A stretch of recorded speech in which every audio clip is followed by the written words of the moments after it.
सुंदरम अम्बिकापतिमभीष्टसिद्धदं कारुणीकृकलकंचलोचनं नौमि शंकरं अनंतलोचनम्।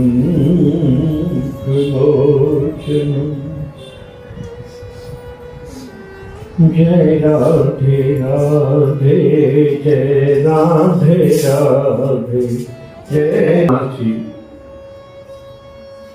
नंदीश्वर से त्र्यंबकेश्वर की महिमा जानना चाहते हैं। बड़े आदर के साथ कहा कि नंदीश्वर महाराज हमें त्र्यंबकेश्वर ज्योतिर्लिंग की महिमा का वर्णन कीजिए। नंदीश्वर ने बड़ी प्रसन्नता के साथ कहा, हे सनत कुमार,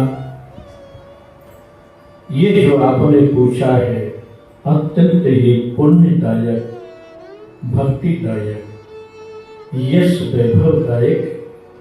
अगर इसे कोई सावधानी के साथ सुनकर अपने जीवन में इसको उतारता है, वही संसार में रहते हुए भी अंत में प्रभु के धाम को प्राप्त करता है।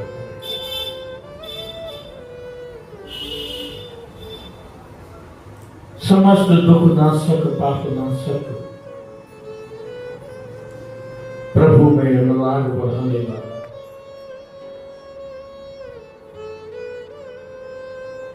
एक ब्रह्म नामक पर्वत था। उस ब्रह्म नामक पर्वत पर ऋषि गौतम जी रहते थे अपनी पत्नी अहिल्या के साथ। नित्य वो अपना भजन साधन, जप, योग, हवन इत्यादि करते रहते थे और वहां आसपास में हजारों ऋषियां और मुनि लोग रहते थे। एक समय ऐसी दुर्घटना घटी कि 100 वर्ष तक वहां जल नहीं बरसा। अनावृष्टि के कारण वृक्ष सब सूख गए, धूल ही के कण उड़ने लगे, पृथ्वी में कहीं नमी न रही, जल का अभाव हो गया, पशु पक्षी जल के अभाव में मरने लगे। बहुत से ऋषि मुनि उस स्थान को छोड़कर अन्यत्र चले गए। वो ब्रह्म पर्वत नामक स्थान बहुत शून्य हो गया। गौतम ऋषि और उनकी पत्नी अहिल्या वो वहां टिके रहे। ये बड़ी अद्भुत बात है कि वो कैसे टिके रहे जब सब भाग गए। नंदीश्वर ने कहा कि गौतम ऋषि और उनकी पत्नी अहिल्या प्राणायाम करना चाहते थे। जब उन्होंने देखा कि जल का अभाव है तो दोनों पत्नी प्राणायाम कर गए और चेतना शून्य हो गई। जब समाधि में कोई बैठ जाता है तो चेतना शून्य हो जाता है। प्राणायाम के द्वारा वह क्रिया करता है और अपने अंतर में गुप्त हो जाता है, लुप्त हो जाता है।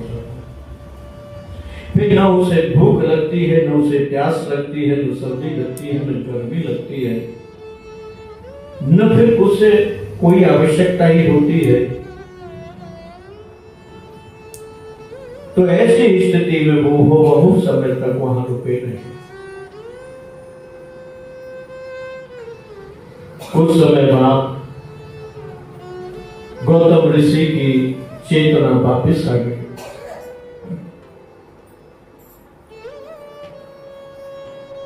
उनकी चेतना वापस आ गई, अहिल्या की भी चेतना वापस आ गई। जल के बिना वो तड़पने लगे, क्योंकि इस जीव को इस शरीर में रखने के लिए जल और अन्न मुख्य साधन है। जल और अन्न के बिना ये जीव इस शरीर में नहीं टिक सकता। अर्थात शरीर के लिए यह आवश्यक है, जीव के लिए नहीं। ये अन्न जल शरीर के लिए आवश्यक है। अगर अन्न जल शरीर को नहीं मिलेगा तो शरीर की क्रियाएं सब समाप्त हो जाएंगी और जीव फिर उस स्थान को छोड़कर अन्यत्र चला जाएगा। जब जल नहीं मिला तो अहिल्या ने उसे कहा, हे पतिदेव,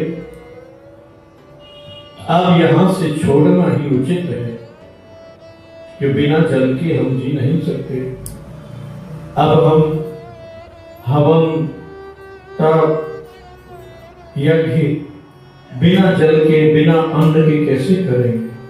न अन्न है, न जल है, न पुष्प है, न फल है। गौतम जी ने कहा, देवी तुम बात तो ठीक कहती हो, चलो मैं तप करता हूं जल के लिए। तो वरुण जी की प्रसन्नता के लिए मंगल में तप किया। उस तप के प्रभाव से वरुण देव प्रसन्न हुए और पधारे। तब उनसे कहा कि वर मांगो। गौतम जी ने कहा कि मुझे आवश्यकता इस समय जल की है और आप जल के स्वामी हैं, मुझे जल प्रदान कीजिए जिससे इस क्षेत्र की सूखा मिट जाए। वरुदेव ने कहा कि ये मेरे हाथ में नहीं है, जब तक महादेव मुझसे नहीं कहते हैं मैं कोई ही जल की वर्षा नहीं करता। महादेव जी की बिना आज्ञा के मैं कुछ नहीं कर सकता। इसलिए आप महादेव की सेवा कीजिए, महादेव को प्रसन्न कीजिए। महादेव कहेंगे तब मैं जल की व्यवस्था करूं। एक बात और है कि दुष्ट असज्जन कभी भी सज्जनता को धारण नहीं करता और असज्जन सज्जन कभी असज्जनता को धारण नहीं करता। ये अमिट सिद्धांत शिष्य महापुराण में वर्णित है। शंकर जी इस जगत के संहार करता है, ब्रह्मा जी उत्पन्न करता है और विष्णु जी भरण पोषण करता है। ये सबके अलग अलग कार्य हैं। संहार कर्ता में शिव आप गुणों का संहार करते हैं और पाप का भी संहार कर सकते हैं, करते हैं अगर वो चाहे तो। और कोई पाप का संहार करने में समर्थ नहीं है।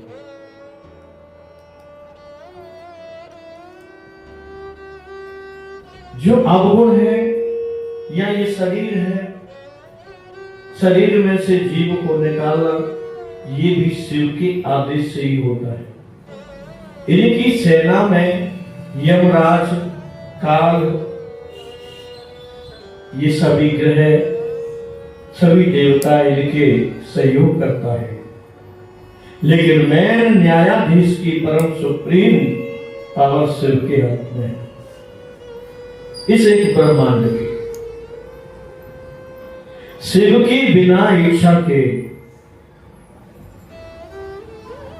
कोई भी भगवान की भक्ति भी नहीं प्राप्त कर सकता। बिना शिव की इच्छा के इस जगत में कोई भी सुख सुविधा भोग नहीं प्राप्त कर सकता।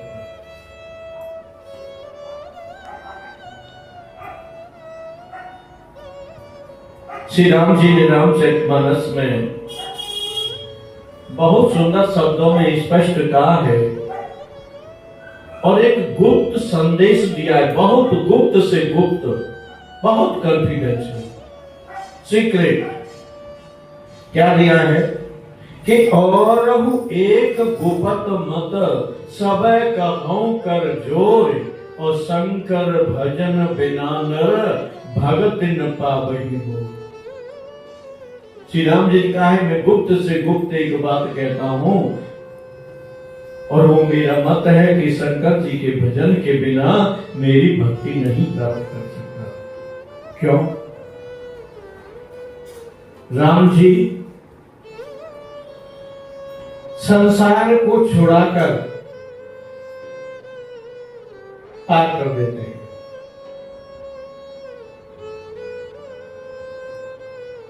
नाम लेत भव सिंधु सुखाई करहु विचार सुजन मनवा।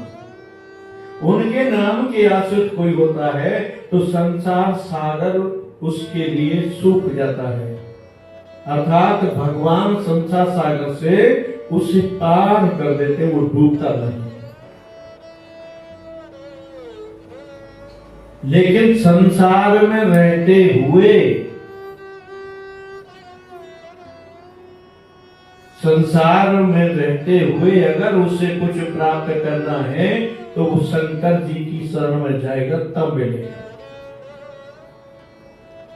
क्योंकि वही पाप के संहार करता है, अवगुणों के संहार करता है। जब तक जीव शुद्ध नहीं होता पाप से, तब तक भगवान की शरण में नहीं जा सकता। और शुद्ध करने वाले कौन हैं? शिव, महादेव। महादेव इस मन को शुद्ध करते हैं।